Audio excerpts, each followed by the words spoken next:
Let's go ahead and Mo, go ahead because you were summarize your points real quick and then get into the top one. So for the people that are just joining, I don't look at these women as actual bro. I can say it's on Rumble songs. I don't look at these women as bro. I look at them as bro, just for my mental notes and learning women, learning game. But my first point was she's not necessarily as mad at the exposing. She's more mad that the curtain is being pulled. Basically, her bullshit is getting found out, and she's no longer going to be able to sell purity as effective as she used to be. She's gonna want some sort of retribution. She doesn't want to just have them get away with it for no reason. And now, my biggest thing, this is my favorite note. Her biggest fear is that this will make Logan open his eyes and realize his value, whether he wakes up with his own eyes or his friends will wake him up. Facts. That is her biggest fear. Like, she's going to be afraid that Logan will actually understand his value. You'll be like, wait, hold on, wait. Shout out to Dip Lords becoming a member, monthly supporter. Shout out to you, bro. Everybody that becomes a supporter, we're gonna shout y'all out on air, and I'll show you guys how to do this real quick. But continue your thing, and I'll. Yeah, he's gonna be like, wait, hold on, I'm fucking Logan Paul. My drink is fucking delicious. I'm actually the shit. I'm actually somebody special. Hold on, why do I have to deal with this shit? And now the last person that was ever going to save her is now gone, just because he finally realized his value in life. And because the biggest thing, women's game strategy is heavily contingent upon you as a man not knowing your value. So if he understands his value, she can no longer do shit, she can no longer get shit from him at all. So that's my main one. And guys, to be able to join Rumble, you got to go on the Safari or Google app and hit the subscribe button from there, not through the app. We're working on that right now with Rumble, where you can subscribe from the app. But for now, you got to do it web-based, because a lot of y'all might not even be watching it on the app. You're watching it probably on the internet. If you're watching it on a browser, just click that subscribe button. It's in the chat. It's only $5 to join. So shout out to y'all. Yeah, so my take on it is this. I agree with you, Mo. You made some really valid points. And this I think the person here that's going to really suffer the most from this is Logan. Yeah. Yeah, Nina is getting her reputation shit on right now, but she's fine. And the reason why she's fine is because basically what's going on with Logan right now is he's in a rock and a hard place. He's in what I would call like an unwinnable position, because, and you got to be able to understand this, you got to kind of know where he's coming from. So you guys got to remember that he got canceled back a couple years ago with the Suicide Japan thing, right? So in order for him to get back into the good grace of the people, he had to go super woke, right? So he's adopted a very leftist, liberal, friendly agenda to regain his fan base, right? But the problem, right, when you have libtards as your fan base is libtards are always becoming more and more extreme. Since libtards are becoming more and more extreme, they're always changing their views. And you have to continuously become more and more radical to continue to appease them, right? I'll give an example. I use Tim Pool all the time. Someone like Tim Pool was considered extremely liberal 10 years ago, but now he's considered a radical alt-right Nazi supremacist. So that just goes to show y'all how much times have changed when it comes to liberals in the past 10 years. Because if you have the same beliefs, right, and it's considered liberal, 2 to 3, 4, 5 years from now, you're going to be considered alt-right. Look at Destiny. Destiny was considered a liberal. Now, liberals look at him and say, oh, he's a conservative. When in reality, I would say he's more like a libertarian, but they look at him as a crazy conservative. So that just goes to show you how the left constantly changes. You can stay in your 10 toes, but they're always going to shift. Why do I say all that? I say all that to say that Logan has basically went into a realm and gotten a fan base that's continuously changing, right? And this is good because he's trying to do ventures like Prime. He's growing his business. He's very politically correct now. He's very clean. Yeah, he made a mistake, but he was able to bounce back, right? Now, he's with a girl that is a hoe that's embarrassing him, okay? If he leaves her, he's going to piss off the very fan base that he acquired after the suicide shit from being politically correct, okay? If he leaves her. They're going to call him toxic, they're going to call him misogynistic, etc. All those people are going to leave him and say that he's insecure and he's toxic, all the shaming shit when men have boundaries. But if he stays with her, all the people that rock with him for real, all his real supporters are going to lose respect for him. And the reason why Logan's in a hard place is because he has such a big platform. He has so many businesses where he can't necessarily afford to be super risky and controversial. He's got to be PG. We talked about this in the wrestling situation. Once you reach a certain level of fame, guys, you can't be 10 toes down anymore. Let me make this extremely clear for y'all. Like let me make this crystal fucking clear for y'all. Once you reach a certain level of fame, you can no longer have any type of traditional belief systems that go against the mainstream narrative. What happens when you do? You become popular like Andrew Tate. You be popular like some of these guys that have these realistic worldviews. They fucking cancel you. Shout out to Hunter becoming a monthly supporter.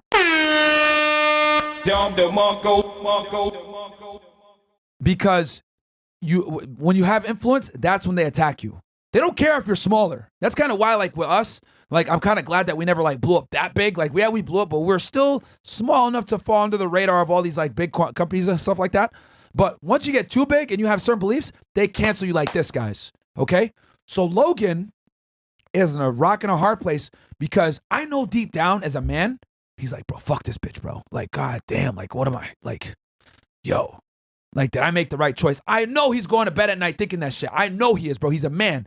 He's a man. And he's a young guy. Obviously, he's in good shape, whatever. His testosterone's probably a little bit higher. Any guy with raging, red-blooded American male with testosterone going through their fucking veins is gonna see what the fuck is going on and be like, bro, what the fuck? You know what I mean? But he can't leave her now because he doesn't have a real fan base. That's why I prefer to be politically incorrect, have our view systems, and bring in the people that really rock with us. I would rather have 100,000 diehard supporters than have 100 million fair weather fucking fans. Because those real 100,000 supporters will stick by you through thick and thin and rock with you like y'all are with us when we went through all the bullshit. Because y'all know what the fuck it is to be the underdog in a fucking politically correct world. But a guy like Logan can't afford to do that because 100,000 real supporters won't be able to support him for his current business ventures with things like Prime and being involved in mainstream media, etc. So that's why Logan is actually the one taking the biggest L in this, because his success has imprisoned him where he must now stay with Nina. He has no choice. And in doing so, he's putting his money on the line, he's putting his status on the line, he's putting his resources on the line, and now she's going to be entitled to a lot of that money, guys, when they get married, right? Unless he signed a prenuptial agreement, but he has way more money than she does. She's a multimillionaire too. Don't get it twisted, guys. She has money as well. But who's that guy? Shout out Eugenga. Eugenga, shout out to you for joining. She has her own money too, but it pales in comparison to Logan's, guys. So that's why I think this is the biggest L for Logan. Yeah, Nina's getting embarrassed and shit, but she's a nobody. Nobody cares about her. Like, dudes are going to forget her. After this fight is done, no one's going to remember who the fuck she is. No one's going to give a fuck. But Logan is always going to have that black eye. The only way I could even see him salvaging this, even if he beats up Dillon Danis and wins the fight, it's still an L. It's still an L. It's already over. It's over. Since I think the second day of Dillon going through all of that, it was over. Like, that's it. Like, Logan can't come back from this. Yeah. I think if I'm him, I would personally, I'd break up with her, bro. I'd get the fuck out of here. Take the L, right? I'm Logan Paul. I'll lose whatever followers I lose. I don't think I would necessarily lose the drink, but I'm gonna lose a lot of advertisements. I'll take the coming off as insecure. Wrestling community doesn't really care. The only way I can see him getting out of this, and he's still gonna face a reputational hit, he needs to catch her cheating on him. Still. But yeah, no, they will still shit on him anyway. They'll still shit on him anyway, but like that's the only way that he would be able to like get out and still have some semblance of that lunatic fan base that he has. I'll say this to Logan. The wrestling community doesn't care about your sex life, bro.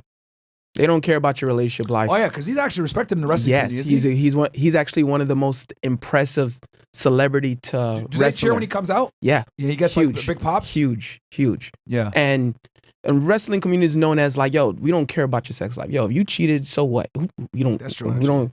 Even though there's a lot of blue pillness, but they only care about what you've done in the ring. That's why a lot of people still like, they'll forgive Chris Benoit. Yeah, you're right. Even Stone Cold Steve Austin had some domestic violence issues. Yeah, no one talks about that shit. We don't. That never comes up. No one cares. Yeah. So it's like. And that's what he wants to do anyway, really. Yeah, right? yeah. Like, I don't even think he really gives a fuck about podcasting and YouTube like that anymore. Yeah, he actually loves the sport. Shout out to professional Garage Guy becoming a member. Shout out to you. Sorry, continue on. Yeah, he loves the sport of professional wrestling. I don't think he's going to lose that much, or if he does lose, I think he would gain a lot. What's the strategy? So how do you think he should do it? Like, if he was to break up with her, how should you do it? Break the fuck up with her. Just straight up right now, rip the Band-Aid off? Yeah. Just rip it off. Okay. Straight up. And just cater to being a professional wrestler, even if it's part-time. Because part-time money is still a shit ton. And he still has a shit ton of money from the Saudi event. Yeah. He can retire. Because of that Saudi event alone, headlining that, he could retire yesterday. But for him, he doesn't care. Like, he looks at money as, I've seen him do interviews on this. He cares about, like, he looks at money as a scoreboard. Yeah, but... Which kind of sucks because when you look at money as a scoreboard, you'll do anything for the money. Which is why, like, I'm so big on, like, doing the content for the people and not the money. But he already has it. That's the thing. Yeah. He already got it. So he can... McGaines, to 2000, welcome to being a member on Rollo, bro. M. Gomez. M. Gomez, sorry. Can you make the chat a little bit bigger, Bill, so I can read it? So I think he should just stay, catering to the wrestling community. Because there's a lot more diehards, no matter what your personal life is. So farm his WWE audience. Yeah. For real supporters. Yeah. Fuck his YouTube audience. Fuck his like mainstream supporters. Yeah. Like WWE audience will still roll over to YouTube anyway. Yeah. So like just lean into WWE, be a great wrestler, leave her, lean on wrestling, and then use that fan base and have them come over here. Still do podcasting. It's because the audience, he's still gaining a ton of audience. He's still gaining a couple fans. People love his drinks. It's too late. Like his drinks are too viral. They love it too much. They don't. If your product's that good, we don't care. Yeah, true. We don't care. True. I've never drank Prime, so I don't know. But I like that idea. That's actually a really good strategy. I ain't gonna lie, I like it. You do? Yeah. Man, no hate on Logan, man. And extremely low calorie. Yeah. Okay. Yeah. Fair enough. No, we ain't hating over here for everybody. Like, oh, y'all hate Logan. No, we don't. We're being objective here. Like, I think that he just made a really bad decision with a woman that's gonna fuck him up. But I like that strategy, bro, because you're right. Wrestling fans are diehard, and they will often overlook your shortcomings if you're a good wrestler. Like that's so true. Like you look at someone like Ric Flair, who's like a raging alcoholic, issues with women, womanizer his whole life. He's a legend. Nobody cares.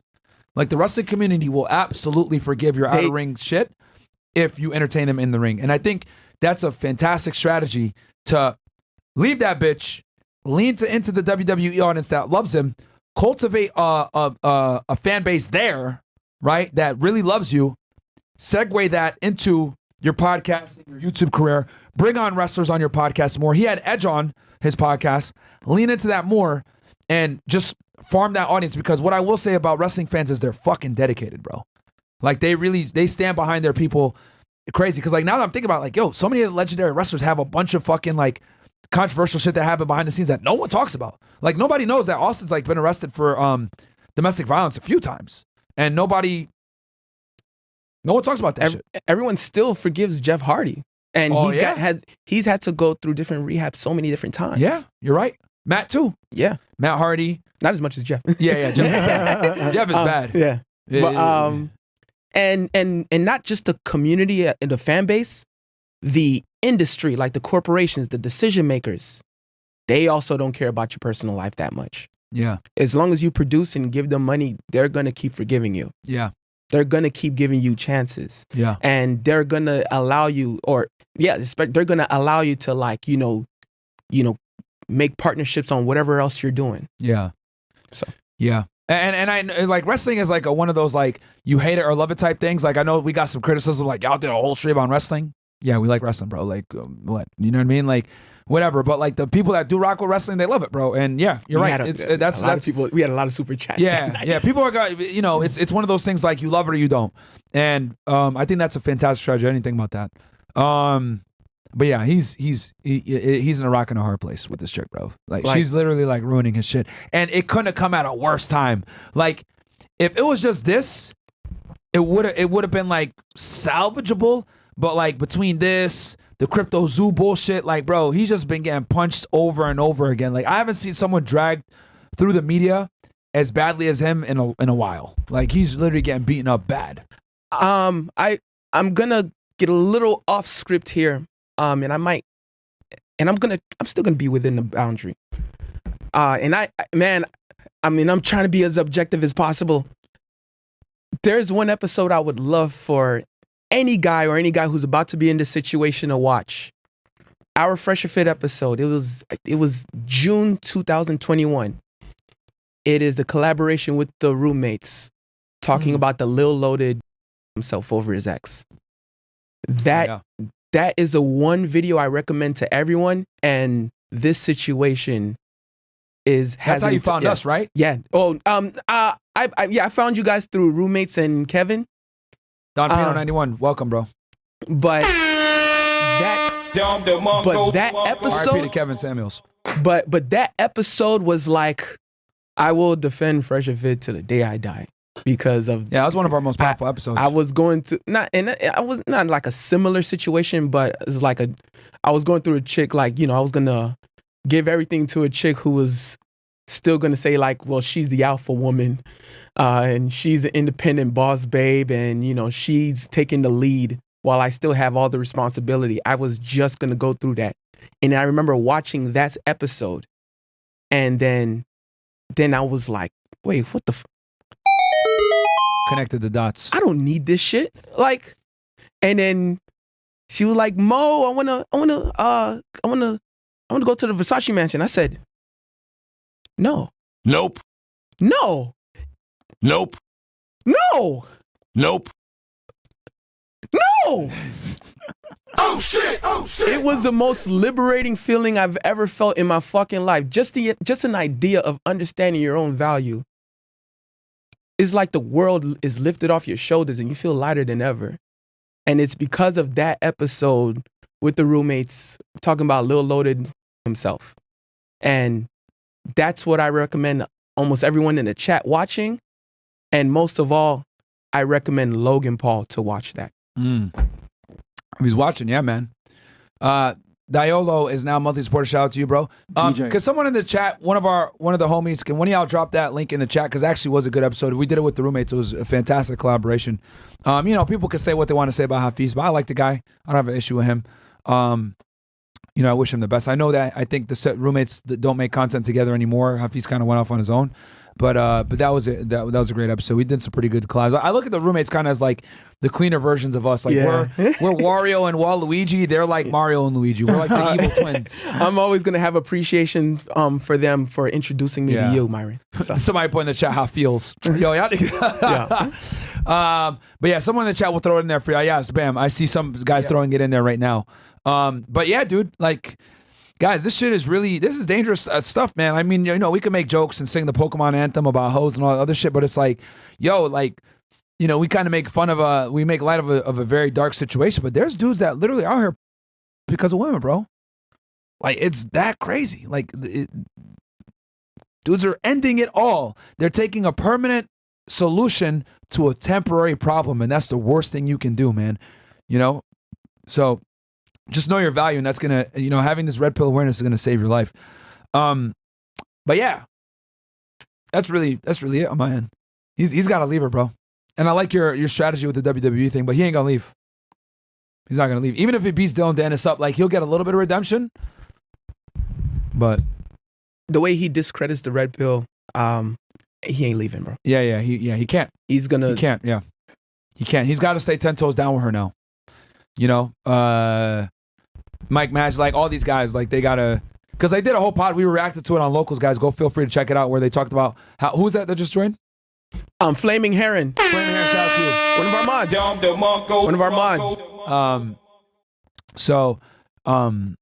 Yeah, man, it is what it is. It's, these guys, when you're a PC like that, you gotta be an agent of the matrix and say what sounds good to your investors and to all your business people. You can't say certain things.